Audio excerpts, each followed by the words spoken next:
सज्जनों नमस्कार, जय हिंद। मैं डॉक्टर टी.सी. राव का एक बार फिर आपका यूट्यूब चैनल सोल्जर वॉइस पर स्वागत करता हूं। दोस्तों बात करेंगे आप आज SIR, जिसपे बहुत बातें हो रही है, रोज अखबार में आपको सुनने को मिलता है। कुछ स्टेट विरोध कर रहे हैं, कुछ सहयोग कर रहे हैं। दोस्तों SIR क्या है, क्यों हो रहा है पूरे भारत में, और कुछ राज्य इसका विरोध क्यों कर रहे हैं, आज हम इसके ऊपर बात करेंगे। दोस्तों साफ मतदाता सूची ही मजबूत लोकतंत्र की पहली शर्त है। दोस्तों उसी के लिए प्रयास है कि सरकार का एक व्यक्ति एक वोट एक पहचान, यही SIR का मूल सिद्धांत है। दोस्तों लोकतंत्र की पवित्रता मतपेटी से पहले मतदाता सूची में सुनिश्चित होती है। दोस्तों नमस्कार दोस्तों, आज हम एक महत्वपूर्ण विषय पर बात करेंगे। SIR यानी स्पेशल इंटेंसिव रिवीजन। मुख्य चुनाव आयोग के निर्देश पर देश के कई राज्यों में यह प्रक्रिया चल रही है, लेकिन कुछ गैर भाजपा शासित राज्य, विशेषकर वेस्ट बंगाल, इसका विरोध कर रहे हैं। तो आखिर SIR क्या है, ये क्यों जरूरी है, इसके फायदे नुकसान क्या हैं, और विपक्ष इसका विरोध क्यों कर रहा है, आइए सरल भाषा में समझते हैं आज हम SIR के बारे में। दोस्तों SIR क्या है? SIR special intensive revision. दोस्तों ये चुनाव आयोग द्वारा की जाने वाली मतदाता सूची की विशेष और व्यापक पुनरीक्षण प्रक्रिया है। इसका उद्देश्य फर्जी नाम हटाना, मृत व्यक्तियों के नाम हटाना, डुप्लीकेट एंट्री हटाना, नए योग्य मतदाताओं को जोड़ना। सरल शब्दों में अगर मैं कहूँ तो मतदाता सूची को साफ, सही और अद्यतन बनाना ही SIR है। SIR की उत्पत्ति और विकास। दोस्तों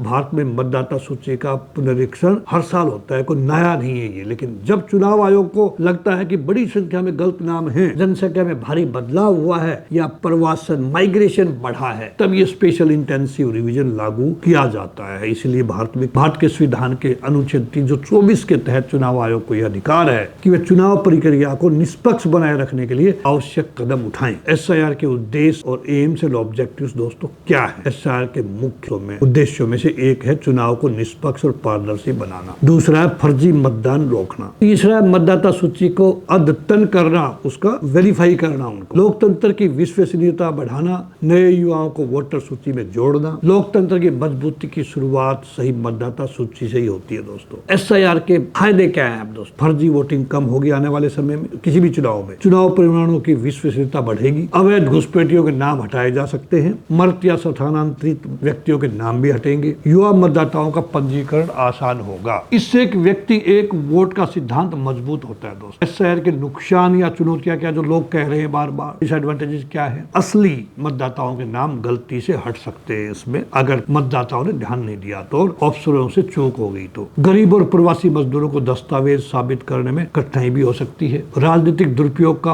आरोप भी इसमें लगा रहे हैं लोग। प्रशासनिक दबाव और जल्दबाजी, यदि प्रक्रिया पारदर्शी न हो तो जनता में असविश्वास पैदा हो सकता है। विपक्ष इसका विरोध क्यों कर रहा है? कुछ गैर भाजपा शासित राज्यों ने, विशेषकर वेस्ट बंगाल का कहना है कि SIR का समय राजनीतिक रूप से संवेदनशील है। इससे बड़ी संख्या में गरीब और अल्पसंख्यक मतदाताओं के नाम हट सकते हैं। ये मतदाता सूची के बहाने राजनीतिक छटनी हो सकती है। ये किसका ब्लेम है? ममता जी का, वेस्ट बंगाल से। विपक्ष का तर्क है कि यह प्रक्रिया निष्पक्ष होनी चाहिए और किसी भी वर्ग को लक्षित नहीं करना चाहिए, टारगेट नहीं करना चाहिए। दूसरी ओर चुनाव आयोग का कहना है कि यह केवल प्रशासनिक प्रक्रिया है, राजनीतिक नहीं। क्या SIR जरूरी है देश के अंदर? दोस्तों बात यह आ जाए, भारत जैसे बड़े देश में जिसकी पॉपुलेशन 145 करोड़ से ज्यादा हो, लगातार माइग्रेशन हो रहा हो, शहरीकरण हो रहा हो, सीमावर्ती क्षेत्रों में जनसंख्या बदलाव हो रहा हो, डुप्लीकेट पहचान, इन सब के कारण समय से पर विशेष पुनरीक्षण आवश्यक हो जाता है। इसलिए ये किया जा रहा है। यदि मतदाता सूची गलत होगी तो लोकतंत्र भी कमजोर पड़ेगा। अब तक की प्रगति अगर हम देखें, प्रोग्रेस जो हुई है, कई राज्यों में बूथ स्तर पर सत्यापन चल रहा है। BLO घर घर जाकर विवरण अपडेट भी कर रहे हैं। ऑनलाइन पोर्टल के माध्यम से भी सुधार के लिए मांगे जा रहे हैं। लेकिन प्रक्रिया की पारदर्शिता और शिकायत निवारण तंत्र मजबूत होना जरूरी है। दोस्तों उसके बाद में SIR न तो पूरी तरह गलत है और न ही पूरी तरह विवाद रहित है। ये आवश्यक है, परंतु इसे निष्पक्ष, पारदर्शी और मानव संवेदनशील तरीके से लागू किया जाना चाहिए। जो हो रहा है, अगर हम मान रहे हैं तो हम देख रहे हैं अच्छी तरह हो रहा है। लोकतंत्र में सबसे महत्वपूर्ण जनता का विश्वास।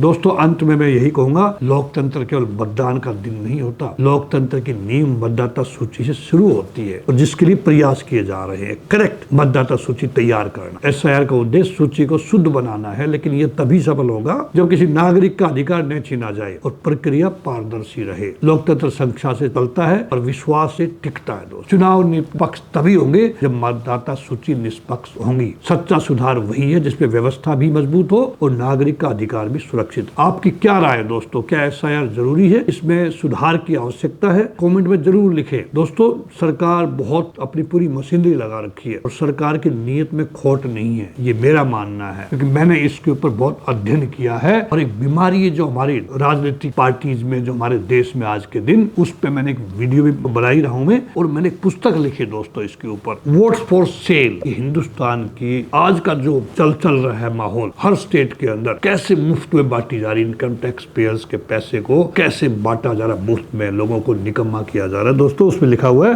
Votes for sale, how freebies are hijacking Indian elections. इसको रोकना है हमने। एसआईआर जो सरकार कर रही है बिल्कुल ठीक कर रही है, जरूरी थी, बहुत लंबा टाइम हो गया था, बहुत घुसपैठियां आ गए देश के अंदर, उनको आइडेंटिफाई करके बाहर भेजना जरूरी था। मर गए, वोट डली हुई, फर्जी वोट पड़ती थी, जो रिटर्निंग ऑफिसर था उसको इन्फ्लुएंस किया जाता था, प्रेशर डाला जाता था, और वहां पे धांधलीबाजी, उसको रोकने के लिए एसआईआर बहुत जरूरी था। मैं इलेक्शन कमीशन की सोच को, इनके प्रयासों की सराहना करता हूं दोस्तों, लेकिन इस समस्या के ऊपर हमें सोचना पड़ेगा। Vote for sale, how freebies, जो मुफ्त में चीजें दे रहे हैं वो इलेक्शंस को कैसे प्रभावित कर रही है, इस पे हमें सोचना पड़ेगा।